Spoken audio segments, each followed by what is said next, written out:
Hello, guys, and welcome back to the LFC transfer room for another expert analysis.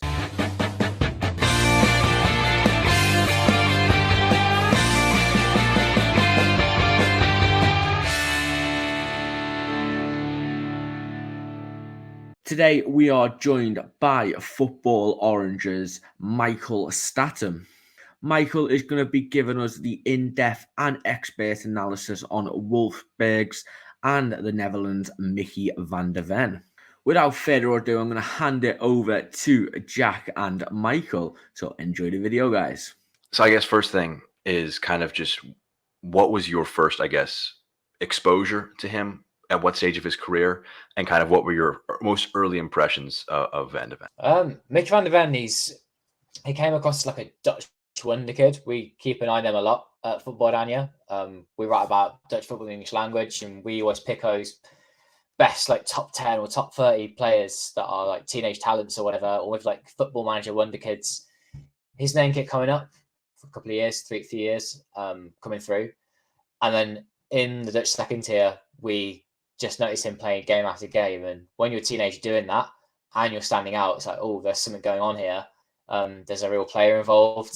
Yeah, so we kind of came across him, really.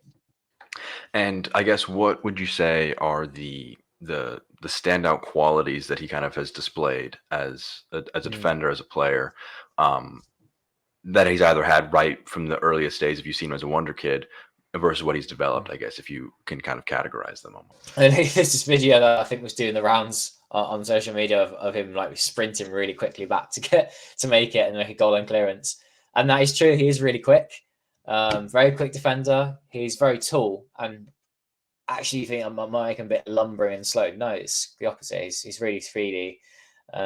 He's strong too, and a very good defender with on the floor defending. You think with him being so tall, he's really like strong in the air, and he is. He's good, but he doesn't stand out for like his heading ability, if that makes sense. But it's not like a weakness either.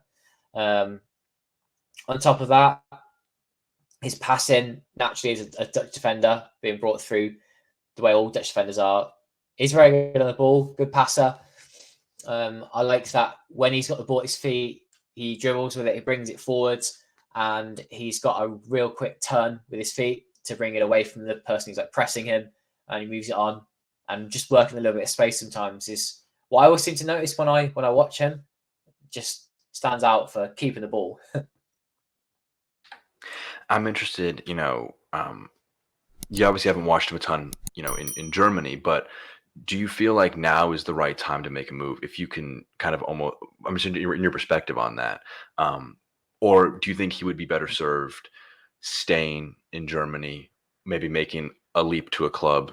Not to say that Liverpool is the precipice of world football, but it definitely is a big leap. What do you kind of view as his developmental trajectory in terms of how soon he is to be ready for a move like that?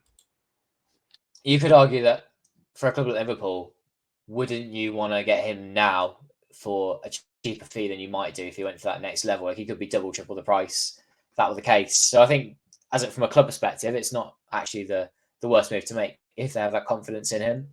For Micky van der Ven as a player, he started off in the Dutch second tier, played a lot of games for Volendam as a teenager. He stayed another year when people really thought he wouldn't, and he became captain of the club. His head coach was Wim Jonk, you may remember, was the famous Dutch footballer, and talk about his influence on Van der Ven in a moment.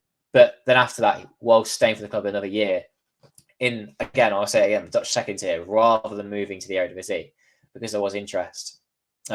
He went from the second tier to Wolfsburg, which is unheard of, I'd say. I think of players that have gone from like the bottom of the Eredivisie to Bundesliga and leagues like Liga, but not from the top of this Dutch second tier without an Eredivisie stop first.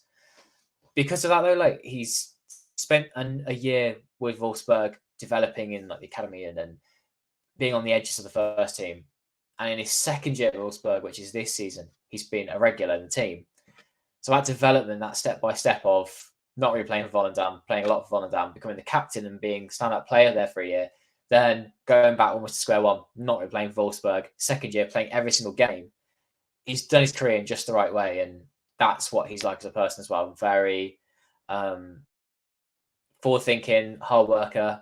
So those kind of things really stand out for me when I think about Micky van de Ven. And his career path now, like he could do that next step beneath Liverpool, but I think if a club like that is interested in you and you're playing really well at Wolfsburg, you're going to have that confidence about you that you can do it. He needs to break into the Dutch national team for me as well. It would have been good if he did that sort of first, but as we know, the Dutch national team have a lot of very good centre backs.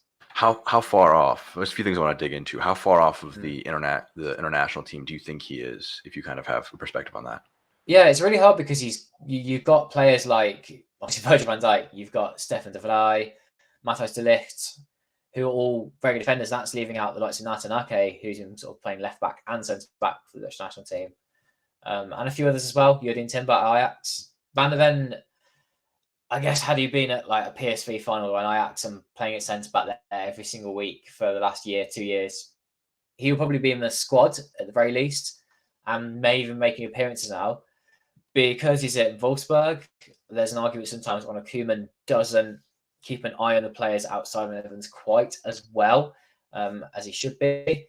And I think that's why Van de Ven's being a little bit overlooked. He has been put in pre-selections and that, but it's about breaking through, making minutes, starting games in those games that don't quite matter so much.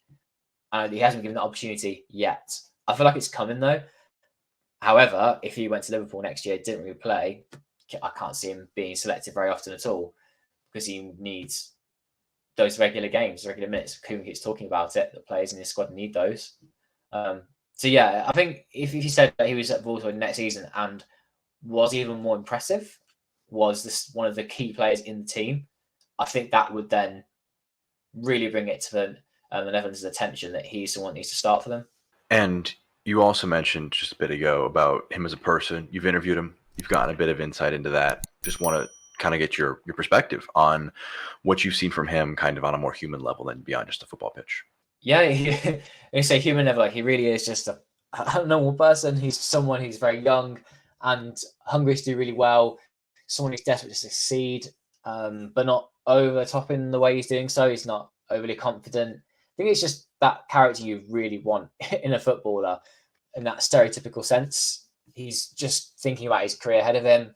He's not always in a rush, which is interesting now with this move to Liverpool perhaps coming up. When I speak with him, and you can watch the interview on our YouTube channel, actually on YouTube. There's also on our website as well. I find him down to earth. I find that he said, for example, his dad is someone who drives him on a lot. He said his idol is Matthijs de Ligt, who's of course doing really well abroad for the Netherlands and in the national team. Someone he said was so young and playing so comfortably and confidently for Ajax, and then abroad with Juventus, and then from that Bayern Munich, that he's impressed by that. He wants to replicate it. And those are the things that really stood out for me. He's down to earth, really hardworking, and is pragmatic in what he's going to do next. One of the last things I kind of wanted to pick on was you mentioned he became the captain at Volendam, and how unique is that for a guy his age to kind of take on a role like that in the Netherlands? Is that something that is for a guy who's as talented as he is? Maybe he stayed a year extra. Is that typical, or is that kind of a special case almost for him? No, actually, it's typical in the sense that if someone is really, really special and they need to improve their leadership skills, that they're often earmarked for that kind of role. I can think of two other examples already. There's Persters, who was at Fortuna Sittard, with Ajax, now plays in Italy.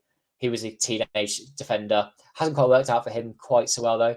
And Matthijs de Ligt with Ajax, who will cut his armband sometimes. Some other examples that are back at the front of my mind now. But yes, if a player is young and they're going to be staying at the club, they're quite key to the team. They may be given that responsibility, but it's not exactly like it's common, which is every single team in the league got it, or even half of them. It is rare, but it's not unheard of in the Netherlands. It just shows you how special he was. Wim picked him out and wanted a leader in defence, and chose a teenage defender to do that role. So that shows the confidence Wim Jonk had in him when Volendam really wanted to push promotion, and in the end they got it with Van de Ven being captain. He just didn't stay with the club in the Eredivisie. to continue that. And you mentioned, I think was it a connection or a bond with the Volendam manager, or who was that you kind of mentioned a bit earlier as being a big influence in his career? Yeah, so he was a former player in the Netherlands, Wim, and he's quite down to earth and likes to. How do I put this? He's quite defensively orientated, I think, as a manager. He's been playing 5 at the back the whole of this season in the Eredivisie. He's kept them in the league and has an eye out for those younger players, people who will give everything for the team. He's one of those kind of managers that will want people to give everything, play resolutely in defence, and hit teams on the counter attack. Van de Ven was a big part though of that defence that went up, and Jon kind of put his arm around Van de Ven's shoulder and went like, "You're going to be key for me. Here's what I'd like to do next season to become captain and to lead the team." I really appreciate the insight. It really helps not only me, but it's going to be a really good product, I think, for Liverpool fans. Thank you very much to Michael for joining us today. Make sure you go and check out Football Orange and his Twitter account below. Also, guys, if you think Micky van de Ven would be a good addition to Liverpool's defence, leave a comment below and we'll get back to you. But I've been Charlie. This has been the LFC Transfer Room. Thank you so much for watching. Please leave a like on the video and subscribe. But peace out.